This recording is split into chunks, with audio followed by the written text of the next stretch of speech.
Ang isang 16 years old na si Max ay kasalukuyang nasa opisina ng psychiatrist. Siya ay may kakaibang kondisyon. Ang mga nakakakita sa kanyang mukha ay namamatay kaagad. Dahil dito, tinakpan niya ng puting benda ang kanyang buong mukha. Ipinaliwanag niya ito sa psychiatrist at nagsimula ito mula sa kanyang kapanganakan. Sa oras na pinanganak siya ng kanyang nanay, ang mga doktor at nurse ay namangha sa hitsura ng kanyang mukha at ilang sandali silang lahat ay namatay. Gayunpaman ang pagkamatay nila ay hindi dahil sa sakit kundi sa isang napakasayang kamatayan. Dahil sa gwapo niyang mukha, nagdudulot ito sa pag-akyat ng kanilang hormone na agad na nagtatapos sa kanilang kamatayan. Dahil dito, kinailangan ng mga magulang ni Max na lumipat sa isang liblib na bayan. Siya ay nag-aral sa loob ng kanilang bahay para hindi siya makita ng iba pang mga bata. Gayunpaman ang kanyang pambihirang kondisyon ay nagpaparamdam sa kanya ng labis na kalungkutan dahil ang tanging mga tao na hindi apektado nito ay ang kanyang mga magulang. Ngunit ang psychiatrist ay hindi naniniwala sa kanyang kwento, kaya hiniling niya sa bata na tanggalin ang kanyang salamin at benda. At sa sandaling gawin iyon ni Max, siya ay pumanaw. Dumating ang mga pulis, ngunit hindi nila basta-basta madakip ang bata dahil lang sa pagpapakita nito ng kanyang mukha. At gaya ng dati, siya ay inilabas ng walang anumang problema. Sa kanilang bahay, si Max ay binisita ng kanyang nag-iisang kaibigan na si Dan. Habang sila ay magkasamang kumakain, hiniling ng magulang ni Max kay Dan na mag-sign up para sa ilang dating app para kay Max para makapagsimula na siyang makalabas sa halip na manatili sa loob ng bahay. Nang maglaon, hiniling ni Max sa kanyang kaibigan na hampasin siya at sirain ang kanyang mukha na maaaring makaapekto sa kondisyon nito. Gayunpaman, sinabi ni Dan na hindi ito magiging epektibo. Pinilit ito ni Max at sinuntok siya ng kanyang kaibigan sa kanyang mukha, dahilan para dumugo ang kanyang ilong. Di nagtagal nag-set up ng date si Dan para kay Max sa araw ng mga puso. Nakilala nila ang batang babae na nagngangalang Erica sa isang restaurant. Ngunit halatang hindi siya komportable sa hitsura ni Max. Dahil dito, nagbigay si Max ng regalo na isang panyo na may pangalan niya. Sinubukan din niyang makipag-flirt sa kanya, ngunit hindi interesado ang babae. Hindi nagtagal dumating ang dating kasintahan ni Erica na si Greg na halatang nakakatakot at isang agresibong lalaki at sinimulan niyang laitin ang hitsura ni Max at inatake niya ito ng walang malinaw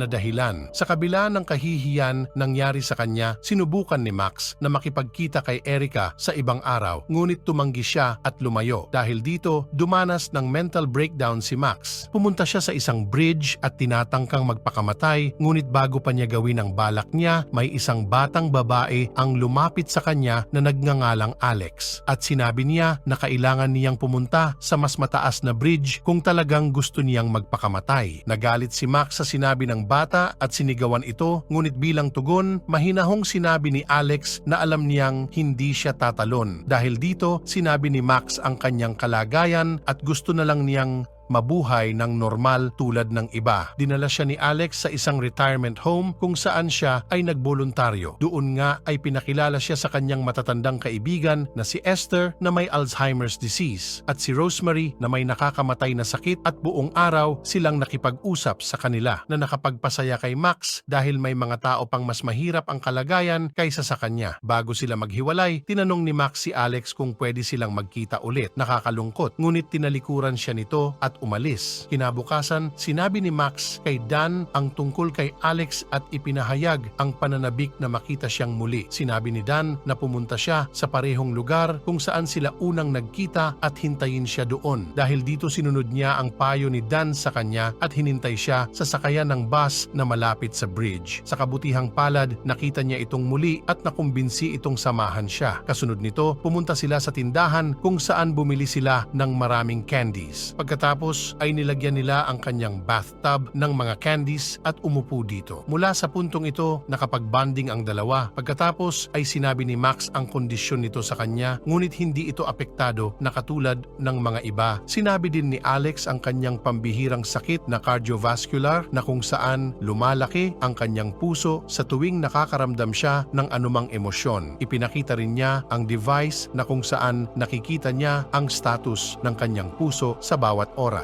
Sa paglipas ng mga araw, nagsimula silang maging mas malapit sa isa't isa at masayang nagsasama. Isang araw, pumunta ang dalawa sa isang sinihan at ang dalawa ay nag-enjoy sa panunood. Kinagabihan, inihatid ni Alex si Max sa bahay at niyaya itong pumasok sa loob. Di nagtagal tinanong ni Max si Alex tungkol sa kanyang device dahil umiilaw ito. Sinabi ni Alex na kapag umiilaw ito ay mapanganib ito sa kanyang kondisyon. Sa gitna ng kanilang pag-uusap, tinanggal ni Alex ang kanyang salamin at tumingin sa kanyang mga mata. Natatakot si Max na baka siya ay mamatay, ngunit nagulat siya dahil walang nangyari at inisip na siguro ay kailangang makita ang kanyang buong mukha. Hindi nagtagal, nakauwi ang kanyang mga magulang at tuwang-tuwa silang makita na sa wakas ay may kasama na siyang babae. Ipinakilala rin nila ang isang student na nagngangalang Yushin na mananatili sa kanila hanggang matapos niya ang kanyang pag-aaral. Sinabi nila kay Max na kaibiganin siya, ngunit mukhang hindi interesado si Max. Kinabukasan sila Max, Alex at Dan ay nagplano ng camping trip sa kagubatan. Hiniling ng nanay ni Max na isama rin si Yushin. Ayaw ni Max, ngunit pagtagal ay sumang-ayon din ito. Habang naglalakad sila sa kagubatan, nagkaroon si Alex ng minor injury. Pinunit ni Max ang isang piraso ng kanyang benda sa mukha at ibinalot ito sa kanyang sugat. Ang pinapakita ni Max na pagmamahal at pag-aalaga ay talagang hindi maganda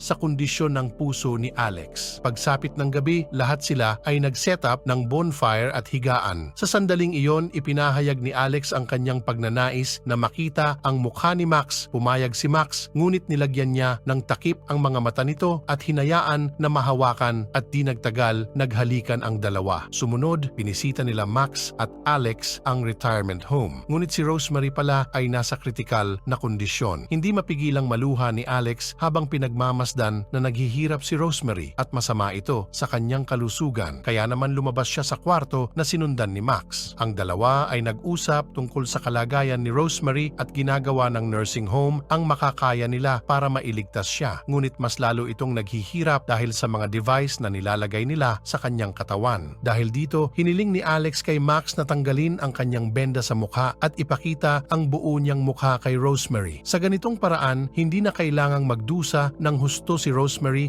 at maaaring mamatay ng mapayapa. Nag-aalangan si Max, ngunit hindi nagtagal, pumayag siya. Pumunta siya sa kwarto at ipinakita ang kanyang buong mukha at hinayaan itong mamatay ng masaya. Lumipas ang mga araw at palalim ng palalim ang relasyon ni Max at Alex. Gayunpaman, sa kalaunan ay nagsimulang magbago ang mga bagay nang huminto si Alex sa pagsagot sa kanyang mga text at tawag sa telepono. Pagkalipas ng ilang araw, nagpasya si Max na puntahan si Alex. Pagdating niya doon, nalaman niya na dinobol ng doktor ang kanyang dosage sa gamot dahil lumalaki ang kanyang puso. Nang marinig ito, sinisisi ni Max ang kanyang sarili. Tinanong niya si Alex kung may magagawa ba siya para sa kanya, na kung saan hiniling ni Alex na dalhin siya sa isang party. Dahil dito dinala siya ni Max sa isang party na kung saan na doon din si Dan kasama ang kanyang bagong girlfriend. Sa oras na iyon, dinadama nila ang paligid habang sila ay sumasayaw at ninanamnam ang bawat sandali. Hindi nagtagal ang kanta ay nagbago sa isang romantikong kanta na nag-udyok sa kanila na magsimula ng isang romantikong sayaw. Dahil dito, tumibok ng napakabilis ang puso ni Alex kaya hindi siya mapalagay. Nang biglang lumabas ang dugo sa kanyang ilong at sinabi niya na pupunta muna siya sa banyo. Si Max ay sinamahan muna nila Dan at kanyang girlfriend. Pagkaraan ng ilang sandali, nilapitan sila ng dating kasintahan ni Erica at ng kanyang mga kasama. Binuli nila si Max at tinanggal ang kanyang face mask. Nakita ng kasintahan ni Dan ang kanyang mukha na humantong sa kanyang kalunos-lunos na pagkamatay. Hindi nagtagal, dumating ang pulis sa pinangyarihan at inaresto si Max. Habang naglalakad patungo sa sasakyan ng pulis, napansin ni Max si Alex na dinala sa ambulansya dahil lumala ng husto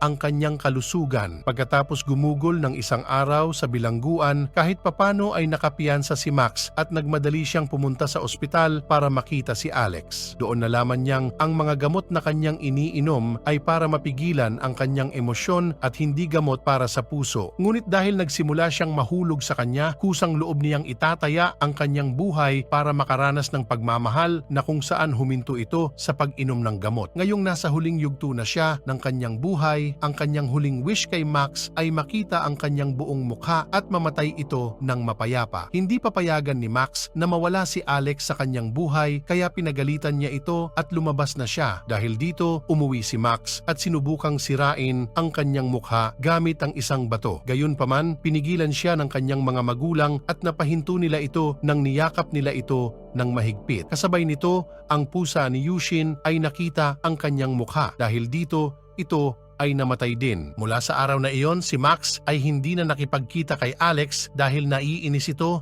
sa kanyang kahilingan at hindi na rin niya sinasagot ang kanyang mga text at tawag niya. Isang araw, nakipagkita si Max kay Dan at sinabi ang tungkol sa nangyayari sa kanyang buhay at inihayag ang tungkol sa kritikal na kondisyon ni Alex at ang kahilingan nito. Nang marinig ito ni Dan, hiniling niya sa kanya na manatili sa kanyang tabi at sinabing maaaring mawalan pa siya ng pagkakataong makita siyang buhay pa. Kinabukasan, pumunta si Max sa ospital at sinimulang lagyan ng mga palamuti ang kanyang kwarto. Humingi din siya ng paumanhin sa paglayo sa kanya na ipinagtapat na hindi pa siya handang harapin ang posibilidad na mawala siya. Ngayong naiintindihan na niya ang kanyang nararamdamang sakit, pumayag siyang tuparin ang kanyang kahilingan. Pagkatapos ay tinanggal niya ang benda sa mukha at humiga siya at nagbahagi ng romantikong halik. Pagkatapos ay iminulat niya ang kanyang mga mata at tumingin sa mukha nito, ngunit hindi siya namatay at naging sanhi ito ng paglala ng kanyang kondisyon. Agad na ipinatawag ni Max ang mga doktor na agapan nila ang kondisyon ni Alex sa mga oras na iyon at nanatili si Max sa tabi nito sa buong gabi hanggang sa tuluyang mamatay ito sa kanyang karamdaman. Sa sumunod na eksena, si Max ay nasa libing ni Alex. Sa paglaon, pumunta siya sa parehong bridge na kung saan niya unang nakilala si Alex. May hawak siyang sobre na may naksulat na pangalan ni Alex. Pagkatapos ay nilagay niya ang kanyang paboritong tsokolate dito at itinapon ito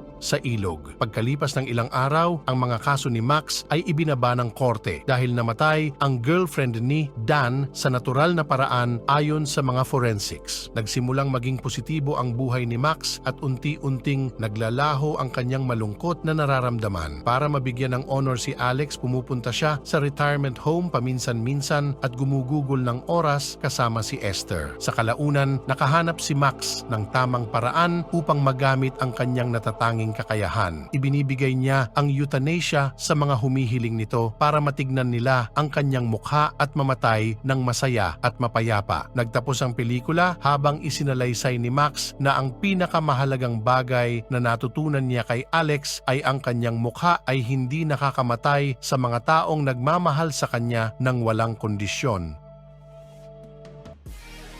Kung nagustuhan mo ang video na ito, pakipindot ang like button at mag-subscribe ka na rin at comment sa ibaba. Thank you for watching.